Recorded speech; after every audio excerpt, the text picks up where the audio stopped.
Hello दोस्तों, आप सब कैसे हैं? दोस्तों हम उम्मीद करते हैं कि आप सब अच्छे होंगे। दोस्तों मैं आपका भाई राहुल कुमार तिवारी आपको तहे दिल से स्वागत करता हूं, अभिनंदन करता हूं आपका अपना YouTube channel government job maker पर। मेरे भाइयों, भगवान के भरोसे कभी मत बैठो, भगवान के भरोसे कभी मत बैठो, क्या पता कहीं भगवान आपके भरोसे बैठा होगा।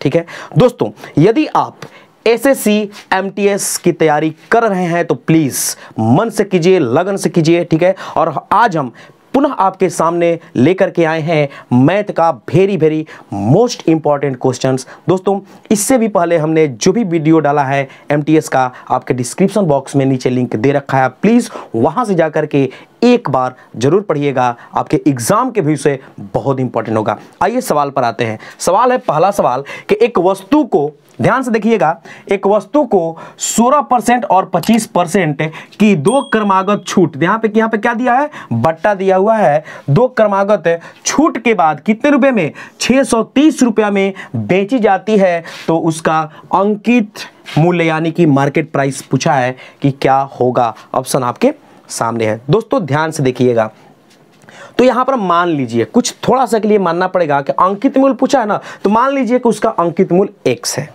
चलिए x है, अब x का कितना देखिए, क्रमागत छूट का मतलब होता है कि एक यहां पे आ गया 16% और 25%, यानी कि एक के बाद अगला छूट।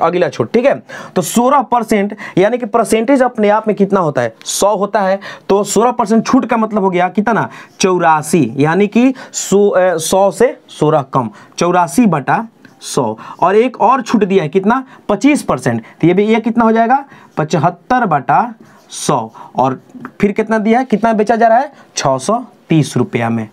बस इसी को सॉल्व कर दीजिए, x का वैल्यू निकालिए, ऑप्शन आपके सामने दे रखा है, क्लियर हो जाएगा। देखिए 25 × 75, 25 चौका 100, 4 से 1 कटा तो कितने में, 21 में हो गया। अब क्या होगा, x की वैल्यू निकालना है, तो x बराबर क्या आएगा, 100 आ जाएगा इसके साथ, यानी कि 630 × 100/21 और 3, यानी 21 × 3 = 63। ये कट गया, कितना आ गया, 10। बस 1000 रुपया वो क्या किया था, उसका अंकित मूल्य था। किस ऑप्शन में है, तो option number C will be right answer. अगला सवाल आइए दोस्तों, क्वेश्चन नंबर दूसरा बोल रहा है कि प्रति वर्ष ब्याज दर क्या होगा। क्या पूछा है, दर पूछा है, यानी कि रेट पूछा है कि प्रति वर्ष ब्याज दर क्या होगा जब किसी मूलधन यानी कि प्रिंसिपल पर 6 वर्ष का साधारण ब्याज यानी कि एसआई सिंपल इंटरेस्ट मूलधन का कितना है,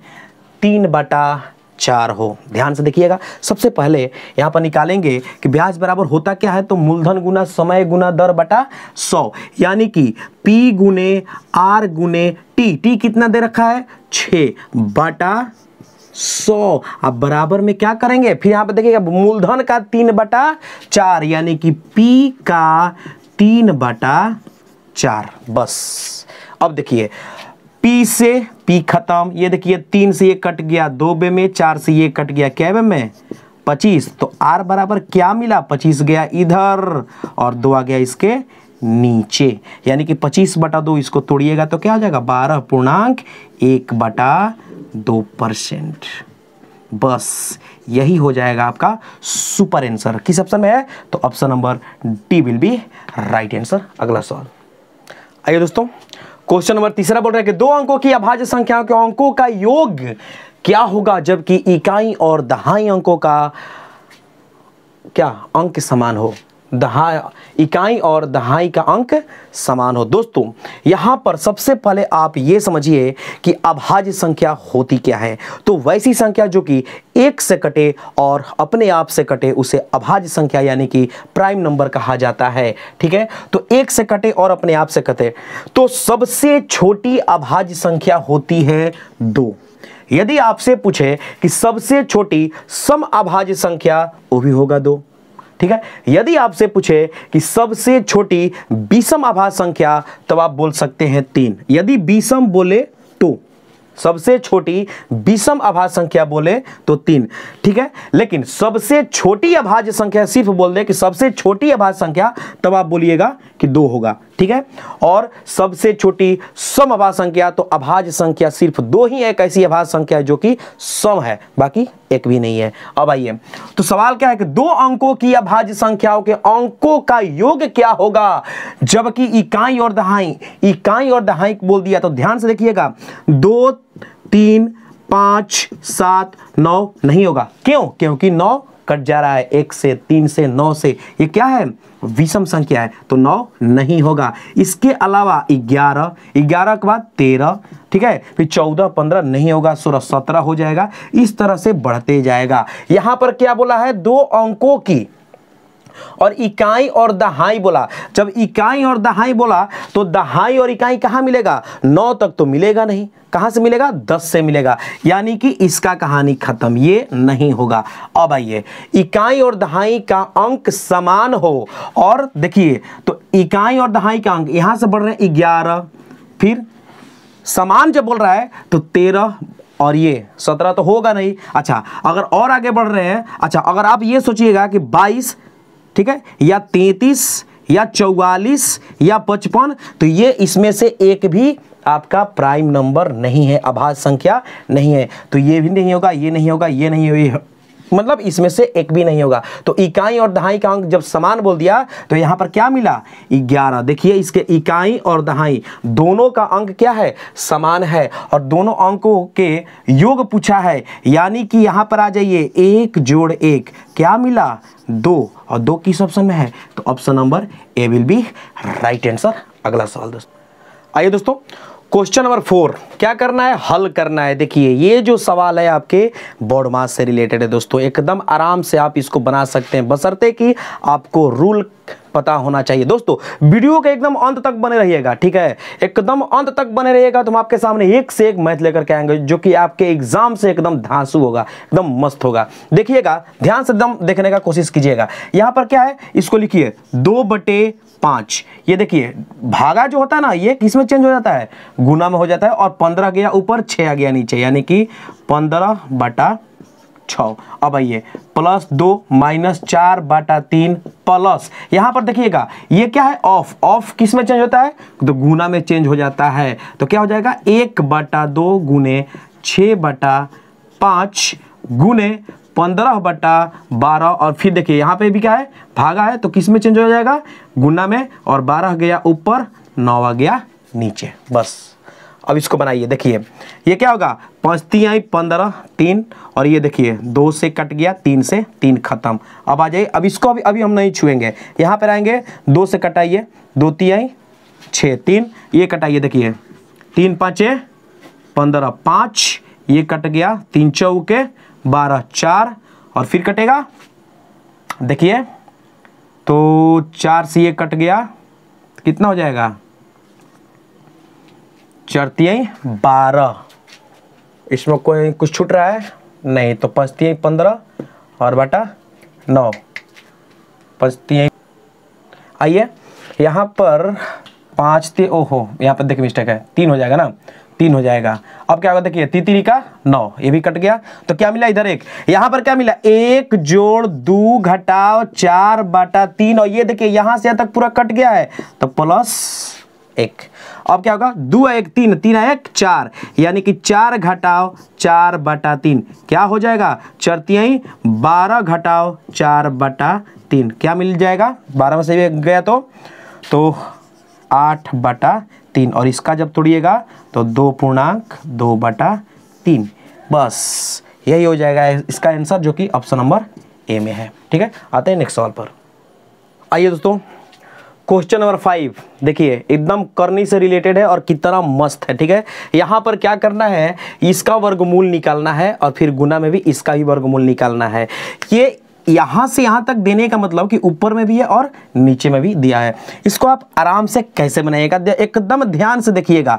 देखिए ये पूरा ओढ़नी इसको ओढ़ा दिया, ठीक है। उसके बाद क्या है? 16 है, यहाँ पर देखिए 0.0016, यही है ना। इसका मतलब होता है कि 16 और बट्टा में देखिए दशमलव के लिए 1 और 1 2 3 4, 1 2 3 4 गो नीचे 0, यानी कि इतना हो जाएगा। तो क्या होगा? 16/10 पे 3 जीरो, ठीक है। उसके बाद ये आ गया बड़ा बटा ये वाला, इसके बाद इसी तरह से हो जाएगा 25 बटा और फिर कै गो 2 गो जीरो, फिर क्या है गुना का चिन्ह दे दीजिए, फिर इसको यहाँ से ऐसे ओढ़नी उड़ा दीजिए, क्या हो जाएगा 625 बटा में 1 2 3 4 जीरो और ये फिर बड़ा बटा 4 बटा में क्या हो जाएगा 100।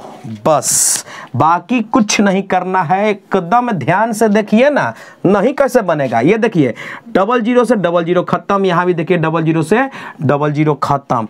देखिए रूट अंडर 16 में क्या निकल के आएगा 4, क्योंकि 4 गुना 4 क्या होता है 16 होता है, और 100 का क्या निकल के आएगा 10। निकलने का मतलब देखिए ये 100 है ना, तो क्या हो जाएगा 10 गुना 10, 2 को मिल गया तो रूट का मतलब होता है कि 1 बाहर निकल जाता है और अंदर क्या बचेगा तो रूट अंडर 1, और रूट अंडर 1 का मतलब भी हो क्या होता है 10 गुना 1 यानी कि 10। इस तरह से अब आइए 25, तो 25 का क्या निकल के आ जाएगा यहाँ पर 5, यहाँ तो अब कुछ है नहीं, फिर देखिए गुना, यहाँ भी वही होगा 625 किसका होता है 25 का स्क्वायर होता है, तो 25 बटा 10 और फिर देखिए ना बटा क्या हो जाएगा 4 है, 4 का निकल के आएगा 2। अब देखिए बराबर में अब 10 आ जाएगा इसके नीचे, यानी कि 4 बटा 50 और गुना फिर 25 बटा में क्या हो जाएगा 20। देखिए 25 दूनी 50, 2 से ये कट गया 2 और ये कितना आ गया 10, यानी कि 1 बटा 10 इज द राइट आंसर। किस ऑप्शन में है तो option number B will be right answer. दोस्तों अगला सवाल लेते हैं। आइए दोस्तों क्वेश्चन नंबर 6 क्या बोल रहा है कि एक वस्तु को 10% लाभ, ध्यान से देखिएगा, एक वस्तु को कितना में 10% लाभ पर 1100 रुपया में बेची जाती है, यानी कि किसी वस्तु को 1100 रुपया में बेची जाती है तो कितना लाभ होता है उसको 10% का लाभ होता है, ठीक है। बोल रहा है कि यदि वस्तु को 990 रुपया में बेची जाती तो वस्तु का क्या निकालना है लाभ या हानि परसेंट ज्ञात करें। दोस्तों लाभ या हानि परसेंट निकालना है तो सबसे पहले यहां पर देखेंगे कि वस्तु का क्रय मूल्य यानी कि कॉस्ट प्राइस सीपी क्या है। सबसे पहले क्या दिया लाभ दिया है कि 10% हो रहा है, कब जब 1100 रुपये में बेचा जा रहा है, यानी कि एक देखिए लाभ निकालना है तो हम चूंकि हमको मानना पड़ेगा कि परसेंटेज अपने आप में कितना होता है 100 होता है, तो 10% लाभ यानी कि 100 से 10 आगे, यानी कि 110% में उसको बेचा जा रहा है तो कितना में 1100, ठीक है 1100 रुपये का। तो यदि 100% में देखा जाए तो 100% में कितना हो जाएगा तो 100% में हो जाएगा 1100 और बट्टा में आ जाएगा 110 और गुना में क्या हो जाएगा 100%। तो इस हिसाब से देखा जाए तो 0 से 0 गया, ये कट के आ गया 10, यानी कि 1000 क्या आ गया इसका सीपी आ गया, यानी कि क्रय मूल्य आ गया। अब क्या बोला है कि 990 रुपया में बेची जाए, यहाँ पर देखिए यानी कि सीपी आ गया ये, और ये क्या है इसका एसपी है। दोस्तों यहाँ से देखिए कि 990 और ये क्या है 1000, तो दोनों के बीच में क्या हो रहा है, यानी कि खरीदा गया 1000 में और बेचा जाए यदि 990 रुपये में तो उसको हानि ही ना हो गई, कितने रुपये का तो 10। ये 10 क्या है इसका एल, यानी कि लॉस है, हानि है। तो अब आइए हमको क्या निकालना है हानि प्रतिशत या लाभ प्रतिशत। क्लियर हो गया कि हानि हो रही है, तो हानि प्रतिशत में क्या हो जाएगा तो L%। देखिए लॉस प्रतिशत निकाल रहे हैं तो एक होता है लॉस कितने का 10 रुपये का, किस पर क्रय मूल्य पर। क्रय मूल्य कितना दिया है 1000 और फिर निकाल दीजिए प्रतिशत, बस ये देखिए ये गया और 100 से ये भी गया, कितना मिला 1%। 1% देखिए तो इसमें भी है, हाँ 1% क्या लाभ नहीं, यहाँ देखिए हानि, 1% की हानि हो रही है उसको, ठीक है। तो दोस्तों हम उम्मीद करते हैं कि ये वीडियो आपको अच्छी लगी होगी। यदि अच्छी लगी है तो प्लीज़ भागिए मत, हमारे चैनल को लाइक सब्सक्राइब कीजिए, दोस्तों तक लिंक को शेयर कीजिए ताकि उनका भी यदि MTS का फॉर्म अप्लाई किए हैं तो तैयारी अच्छी तरह से हो सके। तब तक थैंक यू, धन्यवाद।